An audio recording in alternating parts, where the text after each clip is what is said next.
వరంగల్ జిల్లా ఎనుమాముల వ్యవసాయ మార్కెట్లో పత్తి కొనుగోళ్లు నిలిచిపోయాయి. సిఐఐ నిబంధనలకు వ్యతిరేకంగా cotton millers and traders association కొనుగోళ్లను ఆపేసింది.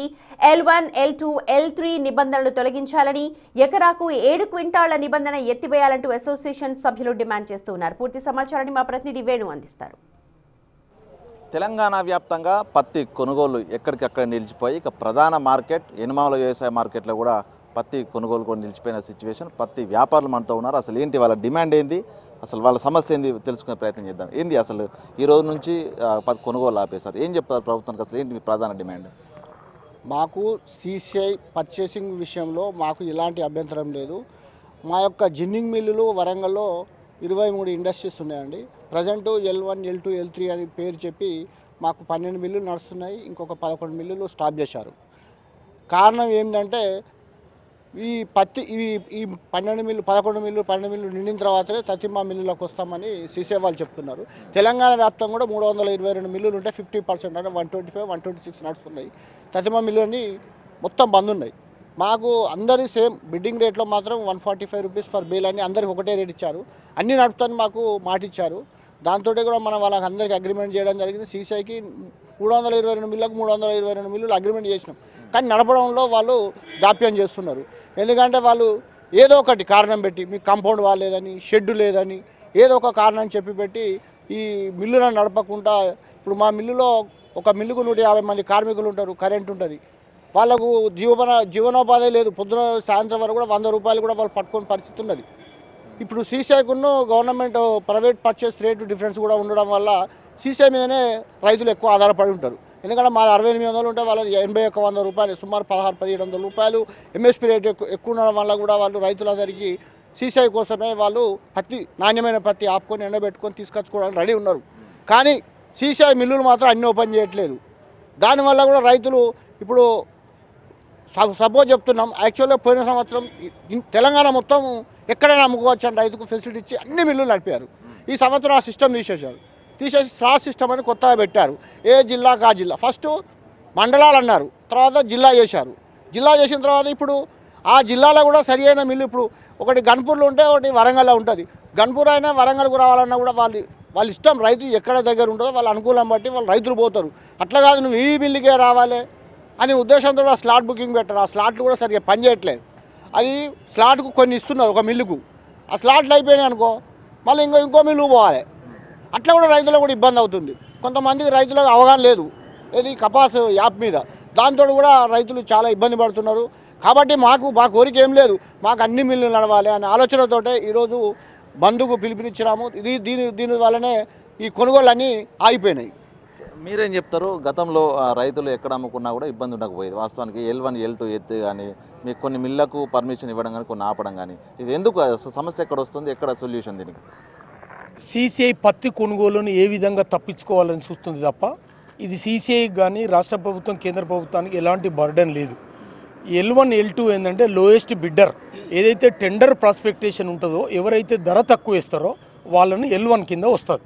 అంటే ఈ టెండర్లు అందరి ఒకటే సమానమైన రేటు. మేము 1700 రూపాయలు వేస్తే గవర్నమెంట్ 1440 రూపాయలు ఫిక్స్ చేసింది. 322 మిల్లులు రాష్ట్ర వ్యాప్తంగా ఒకటే రేటు ఉంది.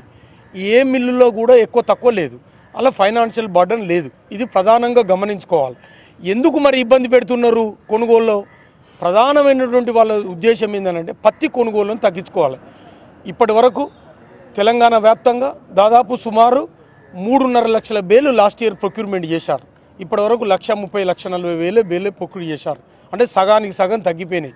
కారణము కొత్త విధానం తీసుకురావడం, స్లాట్ విధానము, అవేర్నెస్ లేక 7 క్వింటాల పత్తి అని ఈ విధంగా రైతులు జిన్నింగ్ మిల్లు అన్నీ ఓపెన్ చేయక ఇప్పుడు ఏంటంటే మా సేటు దగ్గర మాకున్నట్టు అసోసియేట్ తోటి మాకున్నటువంటి రైతుల అనుబంధంతో ఇక్కడికి పోతే ఈజీగా పని అవుతుందని చెప్పి మాకున్నటువంటి రైతులు అని 4 రోజులు ఓపెన్ అవుతుంది ఆగు అని చెప్పంటే వాళ్ళు తీసుకురాలని పరిస్థితి. ఇప్పటి వరకు కూడా ఓపెన్ కాకుండా ఇబ్బందులకు గురి చేస్తుంది.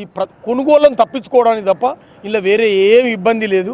దయచేసి ఇది గమనించవలసిందిగా రాష్ట్ర ప్రభుత్వం కానీ కేంద్ర ప్రభుత్వం కానీ విన్నపించుకుంటున్నాం. ఇది ఎందుకంటే వాళ్ళు వివక్ష చూస్తున్నారు. తెలంగాణ రైతాంగం పక్షాన వాళ్ళు పత్తి కొనుగోలులో వివక్ష చూపిస్తున్నారు. అది అందరికీ అర్థమవుతుంది. రెండో ఇబ్బంది కూడా ఉంది వాళ్ళకు. అసోసియేషన్ ఇక్కడ ఉన్నటువంటి రాష్ట్ర వ్యాప్తంగా అసోసియేషన్ కొద్దిగా స్ట్రాంగ్. ఎందుకంటే వీళ్ళ దానిలో వీళ్ళు డివిజన్ తీసుకురావాలి. బ్రిటిష్ రూల్ ఒకరిని నడిపి ఒకరిని నడపపోతే ఇది అసోసియేషన్ అంటే దెబ్బతీయాలన్న ఒక కుట్రతోటి కూడా జరుగుతుంది. ఈ 2 కారణాలతోటి తప్ప ఇంట్లో వేరే కారణమే లేదు. పత్తి కొనుగోలు తప్పించుకోవాలి, అసోసియేషన్ను కుట్రపూరితంగా వివరించి అసోసియేషన్ను డివిజన్ తీసుకురావాలనేది వాళ్ళ 2 తపన. అవి మీ సాధ్యం కావు. ఇవాళ రాష్ట్ర వ్యాప్తంగా మొత్తం మిల్లులు బంద్ ఉన్నాయి, మొత్తం మార్కెట్లు బంద్ ఉన్నాయి.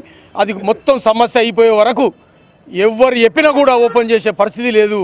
అది చర్చలు పోయినా కూడా చర్చలే లేవు. మాకు చర్చలు పోయింది, చర్చలే ఉన్నాయి. 322 ఓపెన్ చేసి తెల్ల వరకు మేము ప్రెస్ అడ్రస్ చేస్తాం. మేము పోయి చర్చలు పోయి మాట్లాడాల్సిన అవసరమే లేదని చెప్పి మేము భావిస్తున్నాం. ఇది తప్పకుండా ఇది జరిగే వరకు మా పోరాటం ఆగదని చెప్పి తెలియజేసుకుంటాం. ఇది రైతు సోదరులు గమనించాల్సిందిగా విజ్ఞప్తి చేస్తున్నాం. ఇది మీ శ్రేయస్సు, మా శ్రేయస్సు. మేము జిన్నింగ్ మిల్లు ఉంటేనే మీరుంటారు. మీ పత్తి పండిస్తే రేపు పొద్దున జిన్నింగ్ మిల్లు సిక్కైనాయి అనుకో, రేపు కొనుగోలు ఇన్ఫ్రాస్ట్రక్చర్ లేకపోతే, కొనుగోలు లేకపోతే ధరలు దక్కే ప్రమాదం కూడా ఉంటుంది. అందుకొరకే రైతు సోదరులు ఒక 4-5 రోజులు ఓపిక పట్టాల్సిందిగా విజ్ఞప్తి చేస్తా ఉన్నాం. మీరు చెప్పండి, CCI ఇష్టారీత నిబంధనల వల్ల ఈ ప్రాబ్లం వస్తుందా?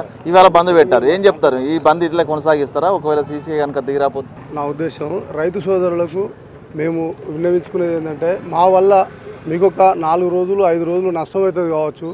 మేము కేంద్ర గవర్నమెంట్కు విజ్ఞప్తి చేసేది ఏంటంటే, మీరు విదేశాలకు పోయి ఇండస్ట్రీ తీసుకొచ్చి ఇండియాను డెవలప్ చేయాలని బాగా తిప్పల పడుతున్నారు.